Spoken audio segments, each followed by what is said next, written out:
Oh, I think it's really important. I think this whole part of the state, when you're going down 75 all the way to Chattanooga, it's really important. I mean, there's a good football played down here, so you know that's important. Good sports down here, and a lot of great UT alumni live in. Is it alumni or alumni? Well, I'd say alumni. I've never heard of them. Yeah, well, some people always call it alumni, so I'm not sure. Well, some of your highbrow friends probably. But anyway, this is really important. So it's, and of course, a lot of people from here come to all the games. It's not that far, and so there are a lot of season ticket holders down here. So it's a big part of the state, and but it's really interesting. And this time during the year, I go around across the state and visit different radio stations, and we go out to have lunch with people. And it's amazing just the passion for Tennessee sports, and it never wanes. I mean, people get frustrated when you don't win, and people get frustrated because, well, he's the coach, and all. We've lived through all that stuff. But like Coach Dickey always used to tell us, pride and tradition never graduates. If you have pride and tradition, it's always going to be there. Now, it might go up and down a little bit, but it's always going to be there. And I think the Alabama game last year bubbled it all back up to the surface. And so I've never seen the state, the people I've talked to this summer, more excited and more thrilled about not only that Tennessee's winning, but how they're winning and how they're doing it. And the coaches, from Coach Barnes and Coach Harper and Karen Weekly and down the list, how they just represent the university. I think people are really proud, and I think that Randy Boyd's done a great job as the president, and Donde Plowman is the chancellor, and they're just up front, good people that are doing a good job. We're joined by Bob Kesling, and I tell you, just a couple of weeks ago, we had the coach, Coach Josh Heupel. Yes, I heard that your interview went very well with him. You stood your own pretty good. Well, yeah, I text you and ask you what to ask. And now, I will say, we both made fun of you. Of course. And then, no, he said he just thinks well of you. But, look, let me tell you something. And you've done this for so long, and I've done this a little while. You really can tell about people off the air. I mean, sure. This is easy to blow up. Let me tell you that Josh Heupel was such a kind person, so nice. He came down for the Bradley Youth Football League event, and they raised a bunch of money. It's a great, great league that Bradley does and those guys do. I saw a lot that night, another side of him. And you talk about Randy Boyd and Chancellor Plowman and the stand-up good people. Well, I tell you, we've got a good person who's a coach. I think so, too. He's grounded. Sometimes these SEC jobs or any major college job, they get away from guys because of the fact there's so much to do. There are so many people pulling at you from different directions. There's so many things that if you don't stay focused and keep your staff focused, things fall through the cracks. And that has happened before at Tennessee. And I think that you see that when Josh Heupel came in, his experience as a head coach, the fact his dad is a coach, he knew how to manage time, and he knew how important time is to a coach. If you start wasting time on something that's not important, then you're taken away from something else that is important. And Coach Heupel, from day one, I think, has had a great appreciation of what it takes to be successful, and he does not spend time on stuff that is not necessary. So if you have a meeting with him, you better be ready to go, and because he doesn't want to waste time because he's on to something else. So, and I don't respect him for that. And Steve, the other thing, in our business, a lot of times when you get with people, it's hurry up and wait. They'll say, "Well, be there at 9:15," and then suddenly it's 9:45, and you know how that goes. Not with Josh Heupel. He tells you 9:15, and he's there at 9:15, and he expects you to be prepared because he's prepared. So it's really been kind of fun to watch how he is manage this thing, and this job was not too big for him. I mean, I think that was, Steve, you remember, that was the biggest thing. Well, how is he going to handle it? He's from Central Florida. How is he going to do this Tennessee deal? Mm-hmm. Well, he came in from day one, and the job was not too big for him, and that's quite a compliment to him for being prepared. And his dad, and you talked to him about his dad when he was here. His dad is really important to him, and his dad had taught him, one, this is how you treat people, this is how you treat your players, and this is how you manage time. And if you let any of those things fall, you're not going to be successful. Bob, final question from me, and that is, you said it. You never have a final question. Well, we can sit it on noon if you want. I don't care. But speaking of time, you've got stuff to do. 75 years, you just said it, of the Vol Network. Mm-hmm. Yeah, and you mentioned how it started, and that was fascinating. But just some impressions. 75 years of the Vol Network, and then what's to come and what's happening this year. Well, the thing about the Vol Network is that brand is so powerful. And, you're out selling broadcasts and selling the Vol Network, and you don't have to explain to people what the Vol Network is. As soon as you come in and say, this is the Vol Network, oh, well, I understand. Yeah. And that's a great tribute to Lindsey Nelson, who got it started. And then there was a guy named Alan Stout. Then when Lindsey left, Alan Stout came in for 1 or 2 years. We haven't been able to get a lot of information on Alan, but then he went up to Cincinnati, he went up to Philadelphia, and then George Mooney, who had a lot of radio stations across the state, and basically out of Memphis, and then he came in and did the games for 16 years, and then John and Bill did them for 31, and now we've been doing them for 25, and so there haven't been that many announcers down through the years. I mean, it's been a job that it's kind of a destination point for a lot of people, and it means something. And we said before, when Tim and I or Bert or Pat Ryan, it means something to us when we do these games because we want to see Tennessee win, but it's important because it's our school. So that I think that makes it kind of special. Things are changing in this business, as you know, daily. You don't know how people are going to get the games. You don't know what devices they're going to be on or what the heck is going to be happening going forward. But the one thing we do know, that people have a great passion for Tennessee, and they're going to find the games, and they're going to listen to them, and they're going to watch them and go to them. And that's one great thing about it, that there's such a great passion across the state for Tennessee sports and Tennessee football in particular. In my opinion, Tennessee is the biggest brand in the state still today, and the Vol Network has chronicled that for 75 years. What does it mean to you, like when Jimmy said, and I've told you before, it's what I do, turn the television down, listen to you guys. Of course, I listen to make fun of you, and when I call in, you always act like you don't know me. That's fine. Well, fine. You're chronicling everything. Yeah, I'm sitting there, writing notes. What does that mean to you, though? People say that. That's one of the biggest compliments you get, is that when you come up and, sometimes you get, and Lindsey Nelson told me this.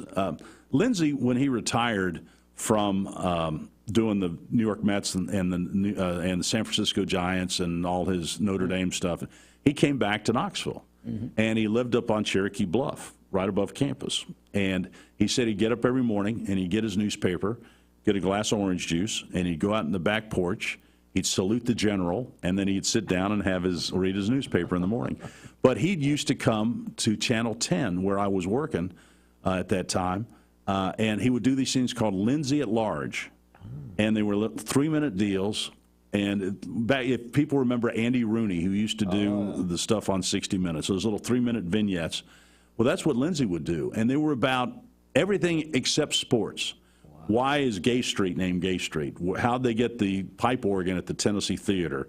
How was the Civic Coliseum? All this kind of stuff. Oh, yeah. Just fascinating. Yes. And they were 3 minutes in length. He never had a script.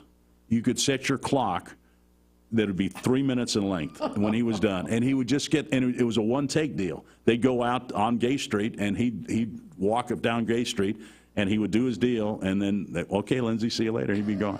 But can you imagine, as a young broadcaster, I walk into my office there at Channel 10, and there's Lindsey Nelson sitting in there reading the newspaper.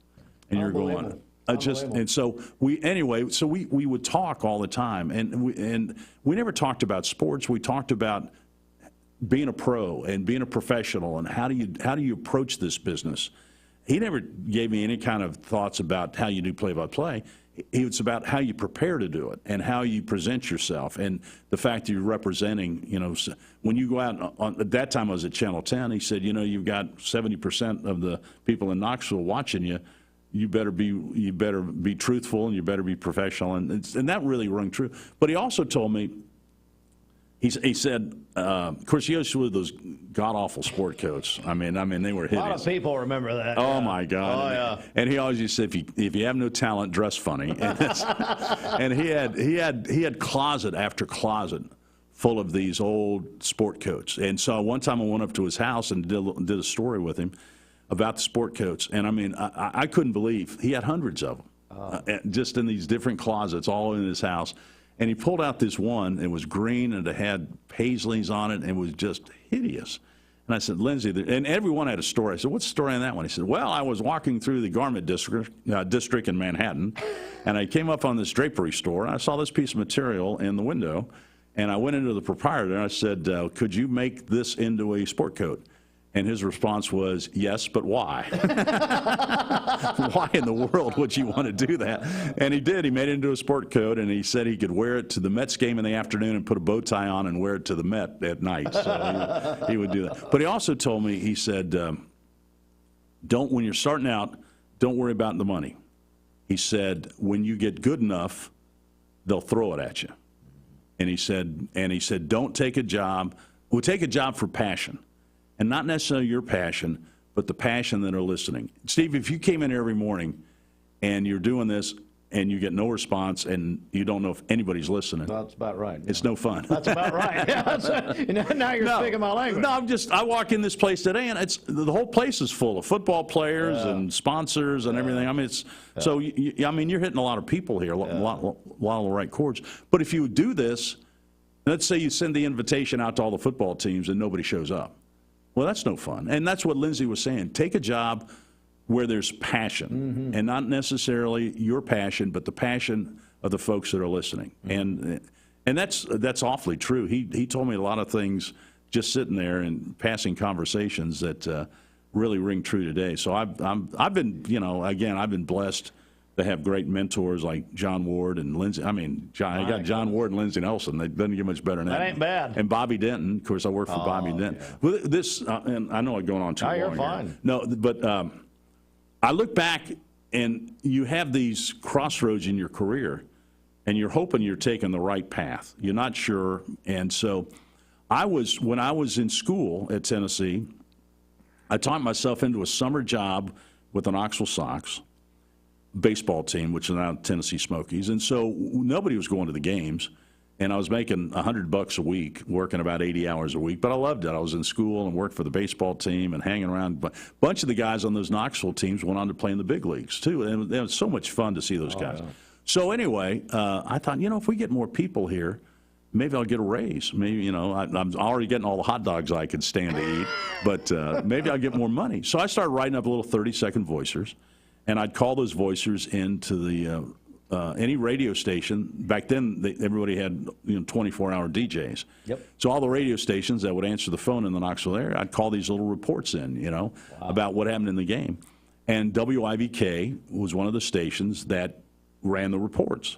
And so I got a call out of the blue one day from their sports director, Paul Lyle, and he said, we're looking for a part-time sports guy. We run your reports. Would you be interested in working here? I said, sure.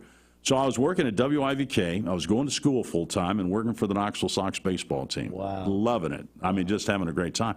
So, but now you graduate, and now you got to find a job. And I thought, I'm not making any money in any of this stuff. The WIVK is not paying me hardly anything. And so I've decided I'm going to Nashville, and I'm going to get a baseball job. The baseball meetings are in Nashville, and that's what I was going to do. I was going to go there, and I was going to be the next general manager of the Chicago White Sox, is what I thought. And so I'm heading out to, I just graduated from UT, and I'm heading out, going to Nashville. And Bobby Denton, who was the general manager and afternoon DJ and the longtime voice of Neyland Stadium, was sitting there on the little landing during a news break, smoking a cigar, and said, hey, hotshot, where are you going? I said, I'm going to Nashville. What for? I said, I'm going to get a baseball job. I want to be in baseball. Well, he said, we just bought WKDA over there, and Paul Lyle, the sports director here, is going over there to be the sports director. Why don't you stay here and be our sports director? Okay.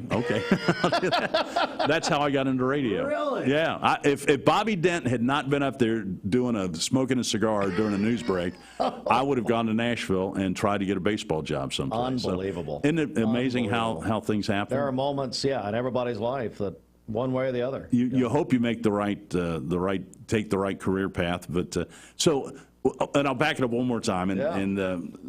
So even before that, I was going into my senior year of college, and Channel 18 up in Lexington was starting a weekend sportscast.